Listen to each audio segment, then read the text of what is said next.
Following on from a recent video that I've done regarding EVE Online and EVE Echoes, I figured I might as well do a video talking about why I personally choose to play EVE Echoes instead of EVE Online, despite the fact that I personally know that EVE Online is the more superior product.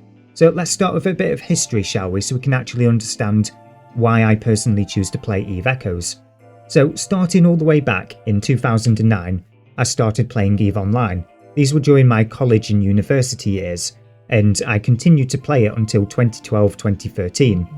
It was around this time that I started to feel a bit disenfranchised with the game, as I started to realise just exactly how much of my time it was consuming, as I was constantly grinding resources in the game to keep up with the meta. And eventually it just took its toll and I was exhausted playing the game. Not only that, but I was going into my final year of university, and I couldn't allow the game to have any further impact on my available time and, of course, my results at university. So it was around that time that I quit the game. Of course, I subsequently got phone calls from my friends asking me, "Why did you quit the game? Come back, we'll help you," and I had to do everything I could to resist. But moving on, over the years, as the years went by, I kept a loose eye on EVE Online, always with the intention of returning to the game, should it ever evolve into something that didn't require quite so much spare time to stay on top of. But of course that never really happened, or at least I never saw any opportunity that would allow me to come back without falling down that particular rabbit hole.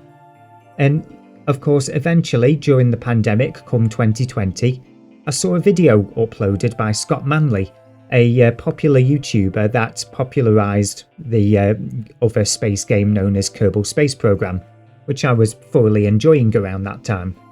And he pitched EVE Online on a mobile device. And I was like, oh, hello, this looks good. If it's on a mobile device, it's a lot more accessible. I don't have to spend hours on end tethered to a computer every night. So I instantly gave it a go. Of course, this was about 3 weeks into the game's release at this point. Now, of course, I played EVE Echoes for a good few years at that point.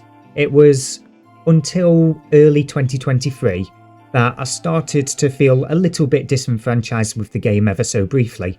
And I thought, you know what? Some of my friends in EVE Echoes at this point in time are trying out EVE Online to see if it suits them. I might as well join them, see if it suits me, see if it doesn't. And around this time I also started the series An Echo's Perspective, whereby I tried to assist people with moving from EVE Echoes to EVE Online just as I was. Of course, these videos didn't really hit particularly much traction, but that's not the topic of today's video.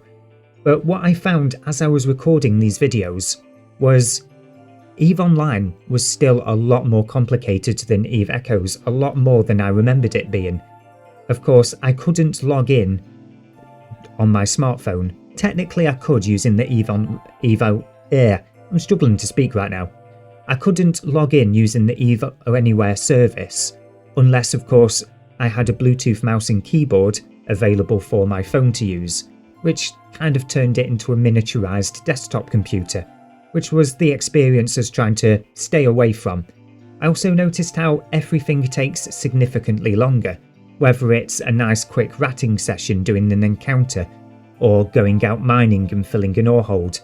Just everything took longer, which meant that you didn't really have shorter gaming sessions. Furthermore, with me owning a Steam Deck, I figured, you know what, I'll try and play the game in handheld mode, so at the very least I'm not tethered to a computer when I'm playing the game. Of course, I'd still be restricted to within the household, as mobile data and going outside the house isn't really an option with a Steam Deck, but I thought it'd be worth a go. So I did some PvE and some mining and some abyssals, all in handheld mode with the Steam Deck. And after a few weeks I managed to get the hang of it. I was quite enjoying myself, but I couldn't talk in the game without covering up the entire screen, and I say the entire screen, it was more of the screen than you lose when you're typing in the EVE Echoes, because of course the Steam Deck doesn't have its own onboard keyboard.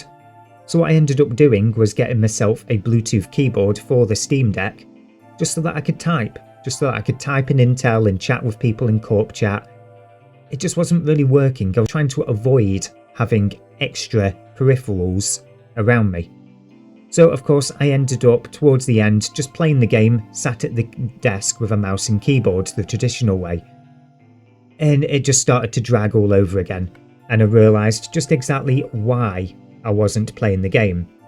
Looking back across at Eve Echoes, I had a game that, even on a day that I didn't want to log in and actually do stuff and spend an hour or so grinding, I could just log in on the walk into work, claim my login rewards, say hi in corp chat, and then log out again, and that'd be it for the day if it wasn't a day that I particularly wanted to play the game. Whenever I did want to play the game, if I wanted to spend 20 or 30 minutes, I could actually achieve something, complete a task within that time frame.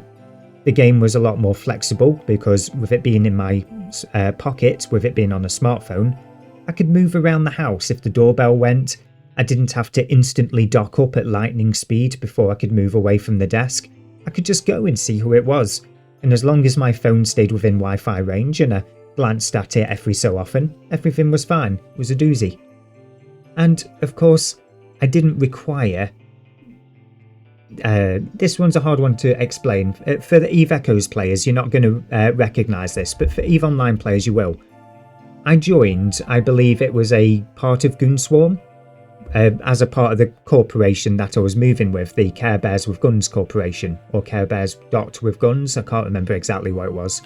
But anyway, we became a part of Goonswarm, and with it came a list of things you had to install on your computer, from notification software to voice comms, and I'm pretty sure one of them got flagged up as potential spyware, or something similar. It didn't really settle well with me, having to install all of these various third-party pieces of software. Meanwhile, with Eve Echoes, all you've got is Discord, and that's it. And you can actively manage its permissions on Android if you so chose. Or if you didn't even want it installed, you could run it on a web browser. It didn't feel as invasive, to be honest. Furthermore, it's cheaper, Eve Echoes is to play. I know it's got the mobile game monetization stigma to go with it. But if you're not too bothered about skill points and the rate at which you earn them, you can play the game for a lot cheaper. Because of course you can just go for the absolute basic lowest cost Omega. Whereas EVE Online, it's Omega or no Omega. It was as simple as that. And another thing that came to light further down the road was auto renewal of subscriptions. EVE Online's subscription service is, as you'd expect with many other platforms, is automatically renewing. But at the point of purchase it wasn't immediately clear to me. And it was made evident by the fact that, unlike every other subscription service I use, I never made a note of it on the calendar saying, if you're not using this by this date, cancel subscription. Because I do that with everything. Everything that I'm unsure about, I'll write on the calendar saying this is when it's up for renewal, keep an eye on it, etc, etc. Never did that with EVE Online because it just wasn't immediately obvious that it was a subscription I was buying into. It looked like a one-off purchase.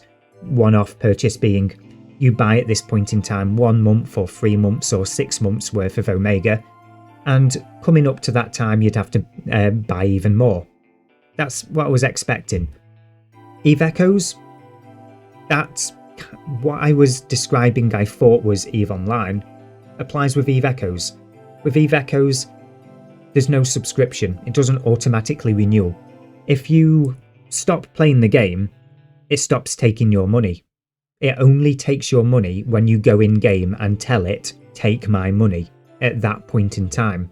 There's no automatically renewing subscription, which I found quite refreshing, especially considering all of the bad stigma that EVE Echoes gets regarding monetization. And lastly, the user interface. Things are just a lot easier to find in EVE Echoes.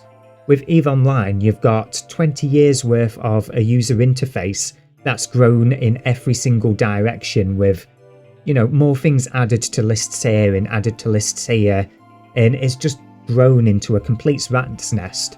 And so very often I just found myself going on Google and typing where do I find this button in EVE Online? It was ridiculous.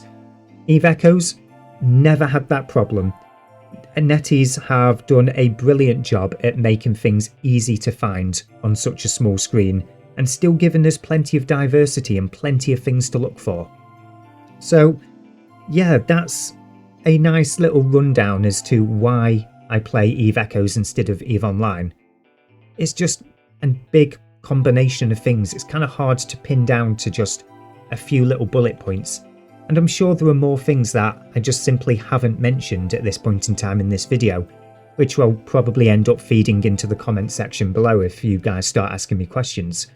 But yeah, this is just me explaining why I play EVE Echoes instead of EVE Online.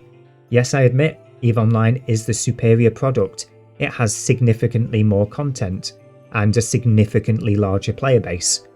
But is it for me? No. I can't dedicate several hours at a time on a daily basis or even on a weekly basis to a video game. So EVE Echoes, it's a lot more flexible. It's a lot more family friendly, as one person indicated in the comments section on a previous post of mine. But anyway, I'll cut the ramble there. Thanks again everyone for watching, and if you haven't hit that subscribe button yet, why not? Anyway, until then, see you guys in the next video.